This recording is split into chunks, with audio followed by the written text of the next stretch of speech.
මේ බලන්නකො පින්වතුනි වෙච්ච දේ. මේ මහා වනේ වෘක්ෂයක් මුල රම් මණිකක් තිබ්බා වගේ. දිතිස් මහා පුරුෂ ලක්ෂණින් බබලන බුදුරජාණන් වහන්සේ වැඩ හිටියා. ඉතින් ඒක ඇහෙනකොටම අපිට දැන් හිතෙනව නේද? ආයෙනම් ප්‍රශ්නයක් නැහැ කියලා. ඒකයි පින්වතුනි අපිට කෝටියක් ප්‍රශ්න තියෙන්න පුළුවන්. බුදුරජාණන් වහන්සේ ළඟට එනකල්. එතනින් පස්සේ ගැන හිතන්න දෙයක් නැහැ. අපිට හිතුණා නම් මේ බණ ටික කියනකොටම ඒ බ්‍රාහ්මණයාට බුදුරජාණන් වහන්සේ දැක්කා කියලා හිතනකොටම අපිට දැන සීමාවන්නේ. මට නම් ආවා. අපි මේ දුක් ටික විඳගෙන යද්දි, කරදර විඳගෙන යද්දි, දරාගෙන යද්දි අපිට බුදුරජාණන් වහන්සේ මුණ ගැහුණා.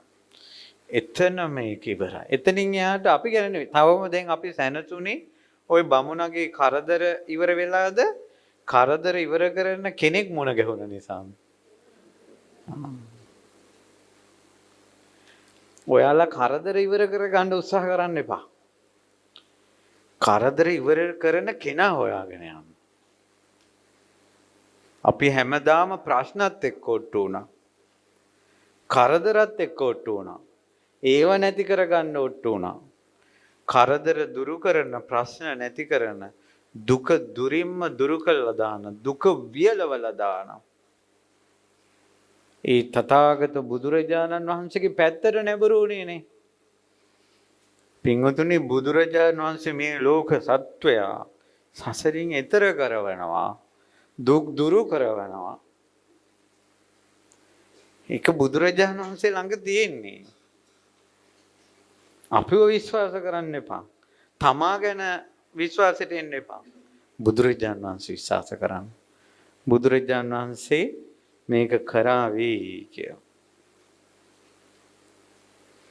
ඒකට සාක්ෂි තියෙනවානේ. මේ රහතන් වහන්සේලා පහළ වුණානේ. සංසාරෙන් සත්වය ඈතර වුණානේ. දුක් දුරු කළානේ. ඊට පස්සේ මේ මිනිස්යාට අමුතුම දෙයක්. ළඟට බුදුරජාණන් වහන්සේ භාවනාවෙන් වැඩ ඉන්නේ. දන ගැහුවා. ඒ බුදුරජාණන් වහන්සේ ළඟ දන ගහගෙන මුව මණ්ඩල දිහා බැලුවා. අමුතුම මෝනක්. ඇයි ඒ? කළු පාට ලප තියෙන නෝනා කෙනෙක් දැක හිටපු ඇස්. කසාද කැඩුන කෙල්ලෝ 7 දෙනෙක්ගේ මූණු දැක හිටපු ඇස්. හිනාවෙන් පිරීලාද ජීවිතය ගැන කල කියන්නේ ජීවිතය ගැන කඩා වැටීමේ මූණුද? ජීවිතය ගැන කඩා වැටිච්ච මූණු. තාත්තා කෙනෙක් නැති අවවරණක් නැති පැටවුන්ගේ මූණු. නායකාරයෝ ණය ඉල්ලගෙන සැර කරන මූණු. මේ හරක් දැකපු ඇස් දෙකක් තිබ්බේ. පාළු වෙච්ච කුරාන්ෙන් මකුණු ඉන්න පරණ පැදුරු වී නැති අටු බත් නැති වලං අතුගාපු නැති මිදුල් වතුර වැටෙන සෙවිලි දැකපු මේ මිනිස්සයාට බුදු කෙනෙක් දකිනකොට සාන්තං සන්තං සාන්තෝ සමිතං සමතේකටපත් වූ දන්තං දමනය වූ ගුත්තං ඉඳුරන් රැකගත් නාගං මහා හස්තියෙක් වගේ අච්චරිය මනුස්සං මිනිස්සු අතර ආශ්චර්යවත් වූ දේවාති දේවං බ්‍රහ්මාති බ්‍රහ්මං නර ධම්ම සාරතින් දෙව් මිනිසුන් වඳින ශාස්ත්‍රඥ වහන්සේගේ මුව මණ්ඩල දිහා බලාගෙන හිටියා. බලාගෙන ඉඳලා කියනවා දැන් කතාව.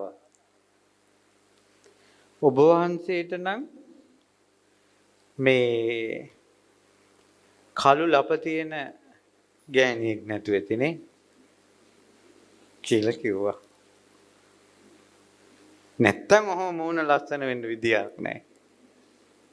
ඔබ වහන්සේට නම් පවුල් කැඩිච්ච දූල 7 දෙනෙක් නැහැ. නැත්තම් ওই මූණ ඔච්චර ලස්සන වෙන්න විදියක් නැහැ. ඔබ වහන්සේට පාළු වෙච්ච කුරහන් හේනක් නැහැ. කතා දෙකක් නැහැ ඔබ වහන්සේට පාළු වෙච්ච කුරහන් හේනක් නැහැමයි. වී ඉවර වෙච්ච අටුවකුත් ඔබ වහන්සේට නැහැ. ඔබ වහන්සේට ණයකාරයොත් නැහැ. උදේ පාන්දරට පයින් ගහලා කතා කරන්නක් කවුරුත් නැහැ. ඔබ වහන්සේට ගවපට්ටියක් නැහැ. නැත්තම් ওই මූණ ඔච්චර ලස්සන වෙන්නේ නැහැ. බුදුරජාණන් වහන්සේ නෙත් සංගල විවර කළා. බ්‍රාහ්මණය මට මේ කතා දෙයක් නැහැ. මට නෝන කෙනෙක් නැහැ. මට දූල 7 දෙනෙකුත් නැහැ. වීවර වෙච්ච අටුවකුත් නැහැ.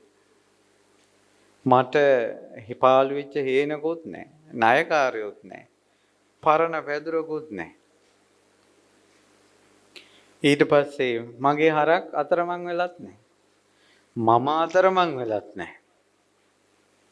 මේ පාත්‍රයයි මේ තුන් සිවුරයි දරාගෙන ඔය කිසිවක් නැතුව මං වාසය කරනවා. එනිසා බ්‍රාහ්මණය මුඛවන්නෝ විප්පසීදති මුවමඬල ලස්සනයි.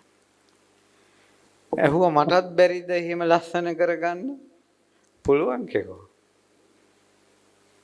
මටත් ඕන කිව්වා ඔය ලස්සන සාන්ත බව.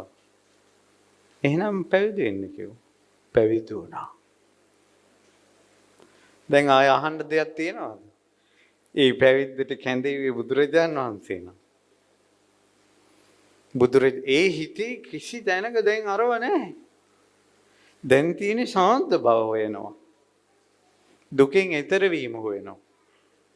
බුදුරජාණන් වහන්සේ දෙසූ මధుර මනෝහර ශ්‍රී සද්ධර්මය ශ්‍රවණය කරන ඒ තෙරුන් ඒ ආසනයේ මුතුන් අරහත්වයට වත්වනා. මූලික සුදුසුකම දරා ගැනීම. හිත හයියයි. බුදුරජාණන් වහන්සේ දකින්න ඇති යකඩෙක් වගේ මිනිහෙක් එනවා දකින්න ඇති. යකඩෙක් වගේ මිනිහෙක් බුදුරජාණන් වහන්සේ ළඟට එනකොට